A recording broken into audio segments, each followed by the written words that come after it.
मोदी नगर से भाजपा प्रत्याशी मंजू शिवाच जी के समर्थन में चुनावी सभा को संबोधित करने के लिए सूबे के मुख्यमंत्री योगी आदित्यनाथ कल मोदी नगर पधारे। आपको बता दें कि लगभग दोपहर 2:30 बजे MM कॉलेज में योगी जी का हेलीकॉप्टर लैंड हुआ। वहां से बड़े काफिले के साथ योगी जी कार्यक्रम स्थल RN रिसोर्ट सिकरी कला में पहुंचे। इस दौरान जगह जगह योगी जी का भव्य स्वागत किया गया। सबसे पहला स्वागत पॉइंट KN मोदी कॉम्प्लेक्स से बाहर बनाया गया। दूसरा स्वागत पॉइंट गिन्नी देवी कॉलेज के बाहर भोजपुर मंडल अध्यक्ष अलका चौधरी जी के नेतृत्व में लगाया गया। तीसरा स्वागत पॉइंट बस अड्डे पर निधि चौधरी देहांत मंडल अध्यक्ष के नेतृत्व में लगाया गया। चौथा रेलवे रोड, उसके बाद मोदी मंदिर पर उत्तर प्रदेश उद्योग व्यापार मंडल के अध्यक्ष अमित गोयल के नेतृत्व में लगाया गया। उसके बाद तेल मिल सिकरी, पेट्रोल पंप पर ज्योति चौधरी मंडल अध्यक्ष सिकरी महामाया के नेतृत्व में लगाया गया। उमेश पार्क के निकट हिंदू जागरण मंच के नगर अध्यक्ष पंकज कंसल जी के नेतृत्व में व सिकरी कला में सुमेश प्रधान के नेतृत्व में स्वागत किया गया। पूरा मोदी नगर भगवामय हो गया। पूरा मोदी नगर जय श्री राम व योगी मोदी के जयकारों से गूंज उठा। पुलिस प्रशासन भी कड़ी सख्ती के साथ तैनात रहा। RN रिसोर्ट में भारी संख्या में मोदी नगर की जनता ने पहुंचकर माननीय मुख्यमंत्री योगी आदित्यनाथ को संबोधन सुना। वहां उपस्थित मंच पर सभी ने अपने अपने विचार भी रखे। योगी जी ने कहा कि हमारी डबल इंजन की सरकार ने जनहित में बहुत से कार्य किए जो 2017 से पूर्व की सरकारों में नहीं हो पाए। यही नहीं, हमारी सरकार के 5 सालों के कार्यकाल में कोई दंगा नहीं हुआ, जबकि समाजवादी पार्टी की सरकार में शामली, मुजफ्फरनगर, कैराना आदि कई जिलों में सांप्रदायिक दंगे देखने को मिले व कैराना से लोगों का पलायन भी हुआ। और यही नहीं, समाजवादी पार्टी की सरकार में योजनाओं का लाभ जनता को मिल पाता था। हमारी सरकार ने आम जनता के घर घर राशन पहुंचाया है। कोरोना काल में भी हमारी सरकार ने सर्वधर्म के लिए कार्य किया है। आगे योगी आदित्यनाथ जी ने मोदी नगर के विधायक मंजू शिवाच के कार्यों का भी उल्लेख किया और मोदी नगर की जनता से अपील की कि मोदी नगर से डॉक्टर मंजू शिवाच को भारी मतों से विजयी बनाएं। क्या नाम है मैडम आपका? जय श्री राम, अलका चौधरी, भोजपुर मंडल अध्यक्ष महिला मोर्चा। मैडम, आज जो आपने अपने कार्यकर्ताओं और अपनी टीम के साथ यहाँ एकत्रित हुए हैं, क्या उद्देश्य है आपका? आप जानते हैं यशस्वी आप हमारे आज योगी जी यहाँ पर पधारे हैं, सब महिलाएं उनके स्वागत में खड़े हैं। हम योगी भक्त हैं और योगी जी के साथ हैं। हर हर योगी घर घर योगी। कैसा महसूस कर रहे हैं योगी जी के आने पर? योगी जी के आने पर एक उत्साह बढ़ा है। जैसे दिवाली की शुरुआत होती है, तो हमारे लिए अब दिवाली का दिन है। जैसा कि हमें देखने को मिल रहा है और आगे चलते हैं, जगह जगह और भी स्वागत की तैयारियां हो रही हैं, सभी से रूबरू कराते हैं। धन्यवाद। आज योगी जी का आगमन मोदी नगर में हो रहा है, कैसा महसूस कर रहे हैं आप? आप देख रहे हैं जनता का उत्साह और मोदी नगर में उनका भव्य स्वागत होने जा रहा है। हमें बहुत खुशी है। मोदी नगर की जनता को क्या मैसेज देना चाहेंगे? मोदी नगर की जनता को यही मैसेज देना चाहूँगी कि योगी जी दोबारा CM बनने जा रहे हैं। मोदी नगर में आप स्वागत के लिए उपस्थित हुए हैं, कैसा महसूस कर रहे हैं आप? अच्छा लग रहा है और आगे देख रहे हैं कि आज सारा मोदी नगर जो है वो योगी और मोदी में हुआ पड़ा है और ये बहुत अच्छा है कि यहाँ पर सभी जो सपोर्ट में आए हैं। यहाँ पर आप देख रहे हैं कि सारी महिलाएं भी हैं जो हमारे साथ मोदी जी को लाना चाहते हैं। तो हम लोग यहाँ पर बहुत खुश हैं और स्वागत दे रहे हैं। क्या मैसेज देना चाहेंगे मोदी नगर को? हम ये मैसेज देना चाहेंगे कि योगी जी के लिए सपोर्ट में और योगी जी को भी जिताना है, क्योंकि महिलाओं की सुरक्षा जो है वो योगी जी के मुद्दे में ही है। भागवा में हुआ है पूरा मोदी नगर, कैसा महसूस कर रहे हैं आप? मैं फोरम में से महसूस कर रहा हूँ। माननीय योगी आदित्यनाथ जी हमारे हिंदुत्व किसान शेर बब्बर शेर आज हमारे समक्ष हमारे बीच आ रहे हैं। मैं आपको शब्दों में बयान नहीं कर सकता कि हमारे अंदर कितना हर्षोल्लास है। उनकी एक झलक देख पाने के लिए पूरा जन सैलाब पंक्तिबंद खड़ा हुआ है 3 घंटे से और जय श्री राम के जयकारों के साथ उनका अभिनंदन करेगा और 340 सीटों के साथ उन्हें पुनः मुख्यमंत्री बनाते हुए देखेंगे। और मथुरा में बहुत जल्द हमारे मंदिर का निर्माण शुरू होने जा रहा है, जहाँ जहाँ पर जिहादियों ने, आतंकियों ने, मुगलों ने हमारी मंदिरों को दाबकर मस्जिदें बनाई हैं। मंदिर का निर्माण जाएगा। योगी जी के एजेंडे में, हिंदुत्व के एजेंडे में है ये। और मैं निसंकोच किसी बात की लाग लपेट कर हुए बता देना चाहता हूँ, ये हिंदूवादी सरकार है। समझ ले, ओबे जैसे जन कितने आए हैं, कितने आएंगे, हमारे बाबा को मठ में भेज रहे थे, वे सोच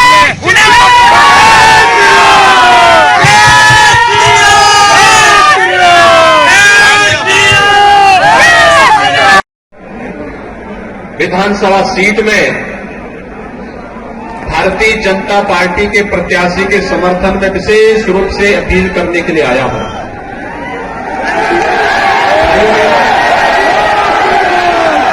वर्तमान में पूरा देश और पूरी दुनिया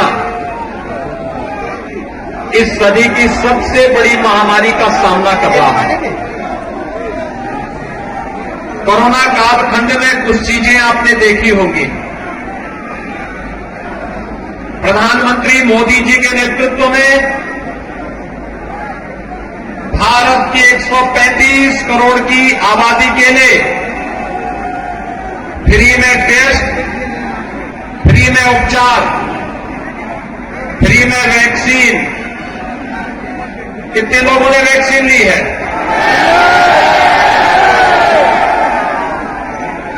ये जो 100% लोगों ने वैक्सीन ली है, तो आप सभी लोगों को, जिन लोगों ने वैक्सीन लिए हैं, उन लोगों तक एक संदेश तो पहुंचा ही देंगे कि जिन लोगों ने वैक्सीन के मामले में गुमराह किया था और कहा था कि ये मोदी वैक्सीन है, भाजपा वैक्सीन है, उनको तो ये बता ही देंगे ना कि भाजपा का वैक्सीन है तो भाजपा के समर्थन में ही वोट भी देंगे।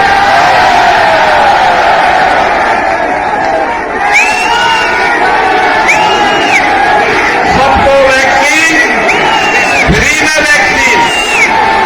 और भाइयों बहनों, भारतीय जनता पार्टी की डबल इंजन की सरकार है, तो राशन की भी डबल डोज हर महीने हर परिवार को उपलब्ध करवाने की व्यवस्था भी भारतीय जनता पार्टी की सरकार कर रही है।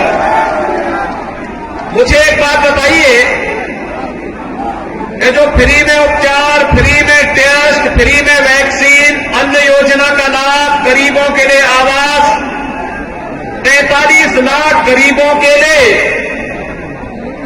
एक आवास उत्तर प्रदेश के अंदर दिया गया।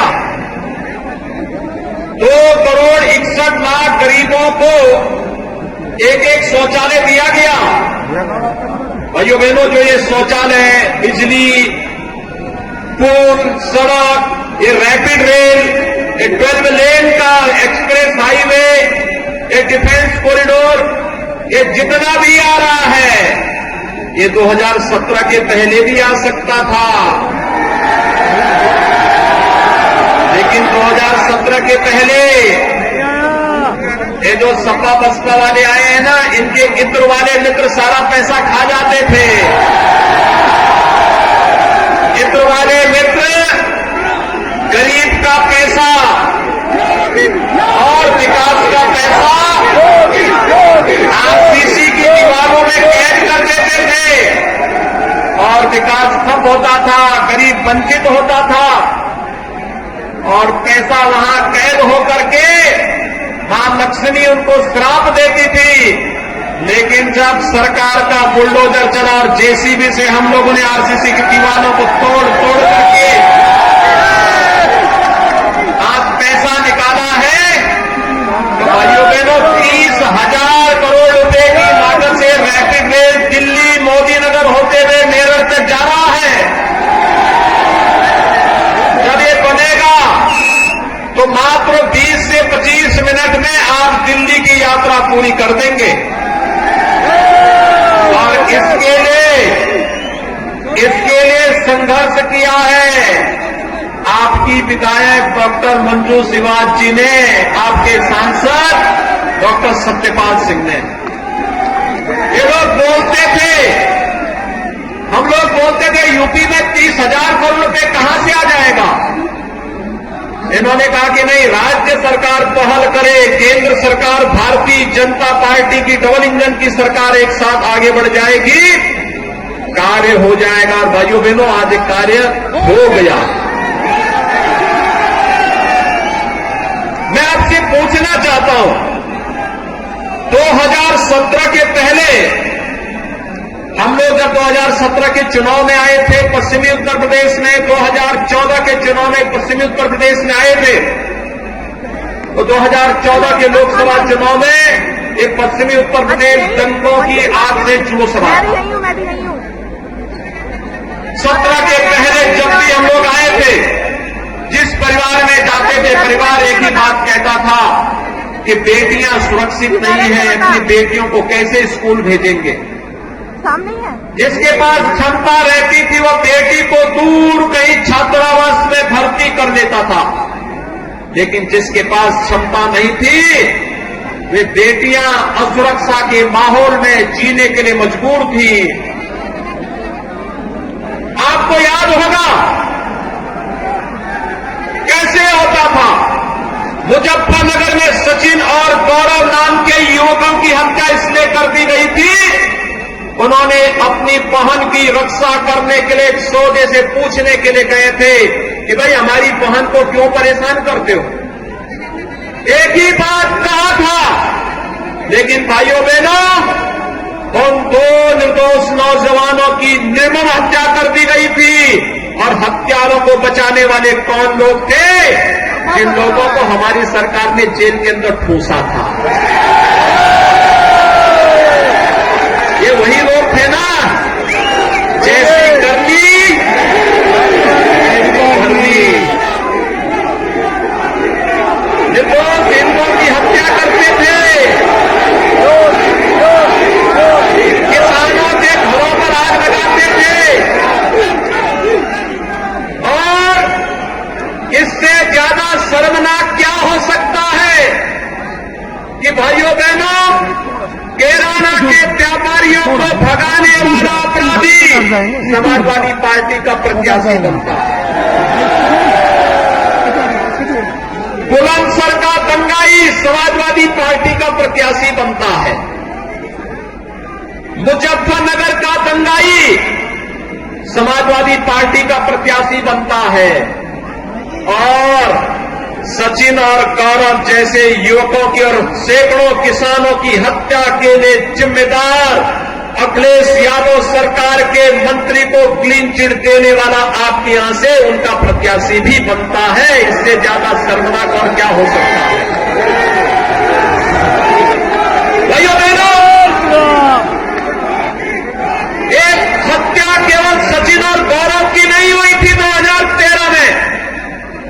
एक पश्चिमी उत्तर प्रदेश के युवाओं के सामने अपने स्वयं के अस्तित्व का एक संकट आ खड़ा हुआ था, क्योंकि हजारों युवकों के खिलाफ झूठे मुकदमे दर्ज कर दिए गए थे। हर नेता के खिलाफ भारतीय जनता पार्टी व्यापारिक संगठनों और हिंदू संगठनों के हर नेता के खिलाफ, हजारों नेताओं के खिलाफ झूठे मुकदमे दर्ज किए गए थे। उन्हें जेल के अंदर बंद कर दिया गया था, तमाम यातनाएं दी गई। महीनों तक मुजफ्फरनगर चलता रहा, कोई पूछने वाला नहीं था। और आज ये लोग दो लड़कों की जोड़ी बना करके फिर से आग की यानी उस दंगों की भट्टी में इस पश्चिमी उत्तर प्रदेश को फिर झोंकने के साजिश के तहत आए हैं। और आपको इसके प्रति आगाह करने के लिए मेरी ड्यूटी है, मैं इसलिए आपके पास आया हूं। ये तो हर व्यक्ति जानता है कि दंगाई आज 5 साल में कोई दंगा हुआ? 5 साल में कोई दंगा देखा? क्योंकि दंगाइयों को मालूम है दंगा करेंगे तो बाप दादों की कमाई को सब हम लोग कायदे से वसूली में ले लेंगे और फिर उनके गले में तख्ती लटका करके किसी थाने में भीख मांगने के लिए छोड़ देंगे कि जाओ भीख मांगो। क्योंकि इन दंगाइयों का एक ही यही हाल होना चाहिए। होना चाहिए कि नहीं होना चाहिए? आप लोग समर्थन करते हैं तो फिर ये लोग किस मुंह से वोट मांग रहे हैं? कैसे ये लोग आ रहे हैं? और भाइयों बहनों, ये लोग विकास की बात कर रहे हैं। इनसे पूछिए तो क्या 2017 के पहले बिजली मिलती थी? बिजली नहीं थी, क्योंकि सपा बसपा तो अंधेरे में रहने के आदी है। क्योंकि हमारी एक कहावत है ना कि चांदनी रात चोरों को अच्छी नहीं लगती। बिजली इसीलिए नहीं देते थे, बिजली इसलिए नहीं देते थे क्योंकि रात्रि में ही किसान के खेत से ट्यूबवेल और पंपिंग सेट चोरी करने के लिए उनको मौका मिल जाता था। गरीबों को अन्न नहीं देते थे, उनके लोग सारा अन्न हजम कर जाते थे। 2017 के पहले समाजवादी पार्टी की सरकार ने वृद्धजनों की, दिव्यांगजनों की, विधवा महिलाओं की पेंशन बंद करके उस पैसे को अपने आसपास की हर छोटी बड़ी खबर देखने के लिए हमारे चैनल M4U न्यूज को सब्सक्राइब करें और बेल का आइकन दबाएं, जिससे आपको सभी न्यूज प्राप्त हो सके। संपर्क सूत्र 844 565 7566।